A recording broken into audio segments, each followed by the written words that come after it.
Bien, hola a todos.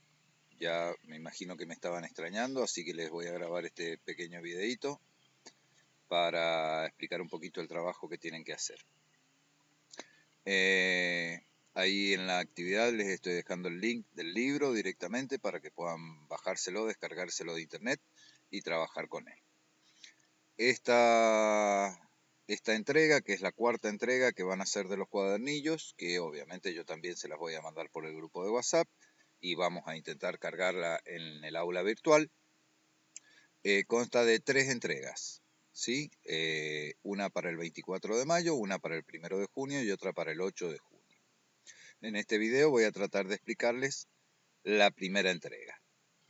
Bien, vamos a trabajar en el capítulo 3, que es la administración. Dentro de lo que es la administración podemos diferenciar dos campos del conocimiento referidos a la administración que son bastante parecidos. Las teorías de las organizaciones, que estudia en general a todas las organizaciones, y la teoría de la administración, que se ocupa de cómo se administran estas organizaciones, independientemente de su naturaleza, o sea, independientemente que sean comerciales, que sean sin fines de lucro, cualquier organización. Las variables más significativas dentro de lo que es el estudio de la administración de las organizaciones, que es a la parte a la que nosotros nos vamos a dedicar en este momento, serían la estructura organizacional, es decir, cómo están dispuestos los elementos que componen a esa organización y cómo se relacionan entre ellos.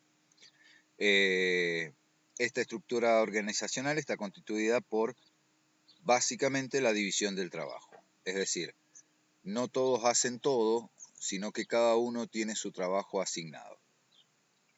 Las tareas, que hacen la referencia a la actividad que ejecuta cada una de las personas dentro de la empresa, las personas, que son justamente el capital más valioso de la empresa, de ellas depende que las personas, que la empresa vaya adelante o se estanque, la tecnología, bueno, que hace referencia justamente a todo lo que es innovaciones, maquinarias, automatización, robótica, etcétera, y el ambiente, que es el medio donde se encuentra la organización y qué relaciones se establecen con ese ambiente. Existen muchas definiciones sobre qué es lo que es administración. Las más tradicionales son, por ejemplo, la de Fayol, de 1985, que la define como el arte de gobernar. Indica que las funciones administrativas, indica cuáles son las funciones administrativas y define el acto de administrar como planear, organizar, dirigir, coordinar y controlar. Esto se tomó como base y después muchos autores fueron modificando o arreglando o completando esta definición de Fayol. La administración se define como el proceso de diseñar y mantener un medio ambiente en el cual los individuos que trabajan juntos en grupos logren eficientemente los objetivos seleccionados. Esa es una de las ampliaciones, por ejemplo, de la definición de Fayol. La administración se ocupa de la productividad, lo que implica eficacia y eficiencia. Por ejemplo, esa es la definición de Cons y Weyrich. La administración es una actividad y su práctica se llama administrar. Administrar es un proceso o forma de trabajo que consiste en guiar o dirigir a un grupo de personas hacia las metas o objetivos de la organización. Esa, por ejemplo, es la definición de Terry y Reed. Bien, como verán, tenemos varias definiciones sobre lo que es la administración. La administración y su epistemología. La diversidad de definiciones, que es lo que acabamos de decir, en torno a lo que es la administración, llevó a muchos autores a preguntarse en qué campo del conocimiento se ubicaba, intentando definir así si la administración es una ciencia, una técnica, un arte, una tecnología. En este punto tampoco existe consenso entre ellos, es decir, no se pusieron de acuerdo. Muchos afirmaron que era una ciencia, otros que era un arte, otros que era una actividad meramente. Para eso es necesario también saber a qué se refiere con cada cosa. que lo que es el conocimiento artístico, por ejemplo. La palabra arte deriva del latín, que significa habilidad. Cuando nosotros hablamos de que alguien es un artista, estamos diciendo que es una persona habilidosa y representa la acción de actividad que requiere cierta especialización. Bien, ustedes seguirán pegando una mirada, cualquier duda que tengan me van preguntando. La definición de conocimiento científico deriva del latín scientia o ciencia para nosotros, que significa saber o conocer. El científico es el que sabe o el que conoce. Bien, ahí tienen la explicación para definir si es una ciencia. El conocimiento técnico y la tecnología, la palabra deriva de tecné, que significa hacer o técnica, y constituye una de las características en las que Aristóteles dividía el pensamiento humano. La otra que habíamos hablado era de... Bien, no, sí, ahí estábamos hasta la última. Bien, vamos a cuáles son las funciones de la administración. Como mencionamos antes, Fayol definió las funciones que se debían ejercer en la conducción de organizaciones. Estas funciones serían la planeación, que es la función que comienza el ciclo, es donde nosotros empezamos, donde nosotros diseñamos qué es lo que vamos a hacer, cómo lo vamos a hacer, con qué lo vamos a hacer, cuál es el objetivo que queremos lograr. Después está la organización, que es cuando nosotros armamos nuestra organización o nuestra empresa. Acá organización se refiere a organizar, no se refiere al título de organización, donde vamos a establecer cuáles son los criterios de trabajo, donde vamos a establecer cómo se trabaja, quién hace cada actividad, qué es lo que tiene que hacer o de qué se tiene que encargar o de qué es responsable cada uno. Luego la otra función es la dirección, que habiendo ya planificado y organizado, hay que poner en marcha nuestra actividad y en función de eso, el administrador es quien dirige y dice qué cosas se van haciendo, cómo se van haciendo, quién las tiene que hacer, etc. Y por último, el control, es decir, controlar los objetivos propuestos con los objetivos logrados, con lo que se ha logrado, y de esa forma determinar si estamos en buen camino o no estamos en buen camino. Controlar también implica asegurarse de que los empleados trabajan, de que los empleados cumplen, de que hacen lo que tienen que hacer, de que lo hacen de la mejor manera posible, de que los productos que logramos son los que nosotros esperábamos, de que los productos no tengan fallas, etc. A todo eso se refiere el control. Bien, estas son las 4 funciones de la administración. ¿Cuáles son las habilidades que tiene que tener el administrador? En primer lugar, están las capacidades conceptuales y de decisión, que están relacionadas con la facilidad que tiene esa persona para analizar lógicamente las situaciones que se presentan. No cualquiera tenemos esa capacidad, hay algunos que son más prácticos, hay algunos que resuelven mejor, hay algunos que no saben qué hacer ante la presión de algo nuevo. Bien, entonces el administrador debe tener capacidades conceptuales y capacidades de decisión.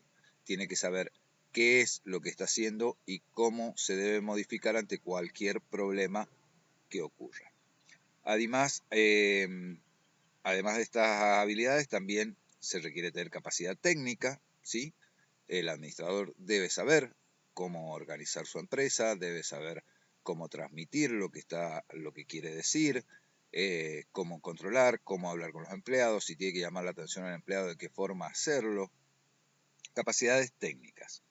Capacidades interpersonales y humanas, que están relacionadas con la facilidad que las personas pueden tener para desempeñarse en grupos multidisciplinarios, es decir, donde existen personas que realizan distintas disciplinas, ¿sí? Por ejemplo, en una fábrica nosotros podemos tener los electricistas, podemos tener los soldadores, podemos tener los armadores de productos, o sea, personas que tienen distintas disciplinas, y el administrador, en este caso, debe tener la capacidad de relacionarse con cada una de estas personas.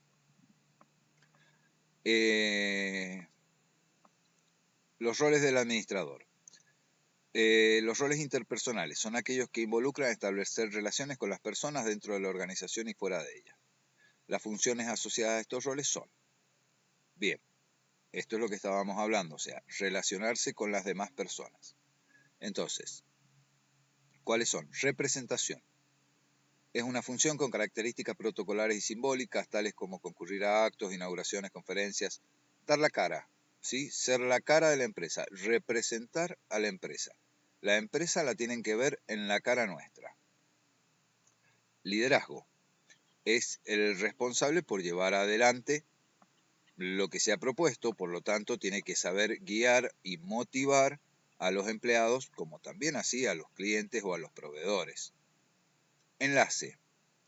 Esta función consiste en coordinar el trabajo de su unidad con las otras unidades, establecer lazos, etc. A ver, por ejemplo, la gente de producción, una vez que tiene los productos terminados, tenemos que llevarlos al depósito o almacenamiento. Y si los del depósito o almacenamiento se demoran en llevarse los productos, a nosotros esos productos nos van generando incomodidad porque nos van ocupando lugar, porque no tenemos espacio para trabajar. Entonces un buen administrador tiene que hacer de enlace entre estas dos unidades para que las dos trabajen bien. Por dar un ejemplo, también puede enlazar la producción con la comercialización o la producción con los proveedores, etc. Monitor. El director debe buscar permanentemente información dentro de la organización y su unidad de desempeño y fuera de ella, seleccionando aquella que considere relevante y comunicando a los interesados a través de los canales formales e informales de comunicación. Significa que el administrador en su trabajo de monitor tiene que estar siempre atento, tiene que estar viendo cómo funciona, qué pasa, qué opciones tenemos fuera de la empresa, cómo trabajan otras empresas, qué es lo que podemos comprar, cuáles son los distintos proveedores. Tiene que investigar, tiene que tener todos los datos que sea posible. Difusor. Es un nexo entre el exterior y el interior, es decir, es quien comunica, por ejemplo, el departamento de producción va a comunicarle al departamento de almacenamiento que se están acumulando demasiados productos. Y si éste no responde como tiene que responder, comunicará al gerente general cuáles son los problemas que están teniendo para solucionar la situación. O hablará con los mismos empleados de producción para decir que busquen un lugar que no se esté usando donde puedan ir donde puedan ir poniendo todo lo que van produciendo, acopiando, eso es lo que quería decir, todo lo que vayan produciendo hasta que vengan los de almacenamiento a buscarlo, etc. Portavoz es el que tiene que decirle las cosas a los superiores o decir lo que dicen los superiores a los empleados. Por ejemplo, si nosotros vamos a hablar de la escuela, la asesora pedagógica sería, por ejemplo, la encargada de decirle, o el gabinete, serían los encargados de decirle a la directora los problemas que los profesores tenemos con los alumnos. ¿Sí? Un alumno tiene problema con un profesor, el profesor debería dirigirse al gabinete y el gabinete, luego de analizarlo, transmitirlo a la directora. O hablarlo con el preceptor, y entonces en este caso el portavoz sería el preceptor que va y se lo comunica a la directora. Emprendedor, esta función implica la búsqueda, la iniciación, la supervisión de nuevos proyectos, tener iniciativa, ¿sí? Tratar de adelantarse a las situaciones, tener una visión más allá de la hora. Resolver problemas. Un director enfrenta a menudo situaciones imprevistas y repentinas que debe resolver. Como se vio en el capítulo anterior, por más planificada que estén, bueno, esto ya lo habíamos hablado, tiene que tener la capacidad para ser práctico, resolver rápido, ser eficiente. Asignar recursos. Dada la autoridad que le ha sido conferida, el director de una unidad tiene disponibles recursos que deben distribuirse dentro de esa unidad. Tiempo, materiales, maquinarias, espacios, ¿sí? Todo eso es el administrador quien lo tiene que distribuir entre los distintos empleados. Negociación bien, no necesita demasiada explicación, ¿no es cierto? Tiene que ser intermediario entre los intereses de las distintas partes, por ejemplo, entre empleados y directivos, o por ejemplo, entre la empresa y los proveedores, o por ejemplo, entre un cliente y la empresa. Tiene que saber negociar, tiene que tratar de, y esto ya entraría más en otro análisis, de sacar el mejor resultado para las dos partes. Entonces, dentro de los roles dijimos, están los interpersonales, que son representación, liderazgo y enlace, los informativos, que son monitor, difusor o portavoz, y los de decisión, que son emprendedor, resolver problemas, asignar recursos y negociador. De los aspectos éticos se los dejo para que lo lean ustedes y lo analicen ustedes. Y pasamos directamente. Bien, no pasamos directamente. Se me está perdiendo. Acá está. A la responsabilidad social. El concepto de responsabilidad social empresarial o corporativa ha variado a través de los años. Durante décadas la responsabilidad de la empresa privada era generar ganancias y a los dueños, y solo se les rendía cuentas a ellos. Con el correr de los años esto ha ido cambiando, y en los últimos años, como resultado de la globalización, han habido muchos reclamos que han generado cambio. Por ejemplo, las ventajas y desventajas de ser socialmente responsable y de tener un compromiso ético.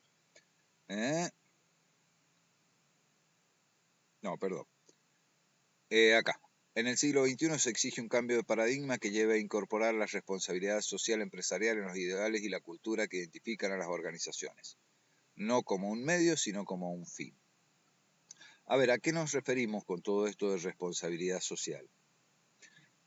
A todo lo que estamos viendo, por ejemplo, ahora, de decir cuidado del medio ambiente, aportes para el cuidado del medio ambiente, donaciones de las empresas para organizaciones sin fines de lucro, trabajos de las empresas en poblaciones necesitadas.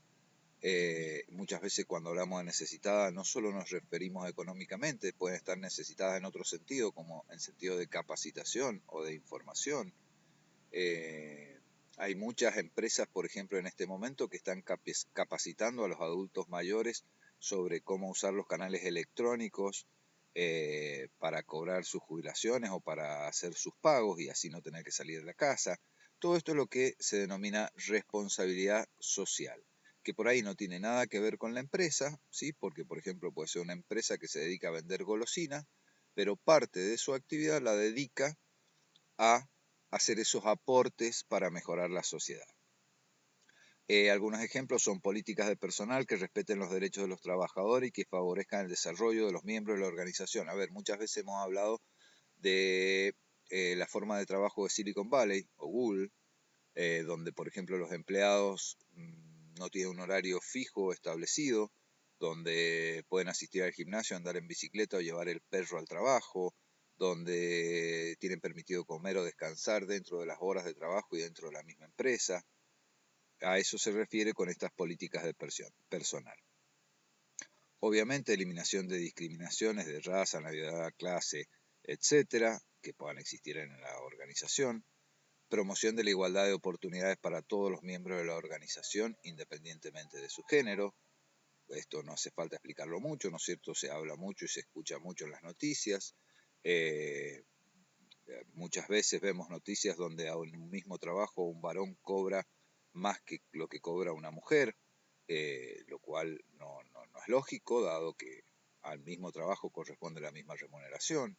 O podemos decir, no, porque lo que pasa es que este nunca va a llegar a ser vendedor porque, no sé, su condición de género a mí no me gusta, o sea, es gay, o es homosexual, o es lesbiana, entonces no lo voy a poner a atender un mostrador. Bien, se tiende a darle igualdad de oportunidades para todos. Transparencia y buen gobierno corporativo, hacer pública la información respecto de los desempeños, como los esquemas remunerativos de los altos ejecutivos, juego limpio con el consumidor, o sea, presentar productos, servicios de calidad, brindar información, o sea, no venderle, no cuentearlo al consumidor. Responsabilidad sobre el impacto en el medio ambiente, ya lo hablamos recién. Integración de los objetivos para el bienestar común. Esto hace referencia a integrar políticas públicas con esfuerzos privados, conformando redes de cooperación, lo que por ejemplo yo les comentaba de instruir a los adultos mayores en el uso de las tecnologías. Bien, eso sería un poco alguno de los objetivos dentro de la responsabilidad social. Por el momento acá terminamos con la primera actividad, que es la que tienen que entregar el 24 de mayo, y bueno, nos seguimos viendo.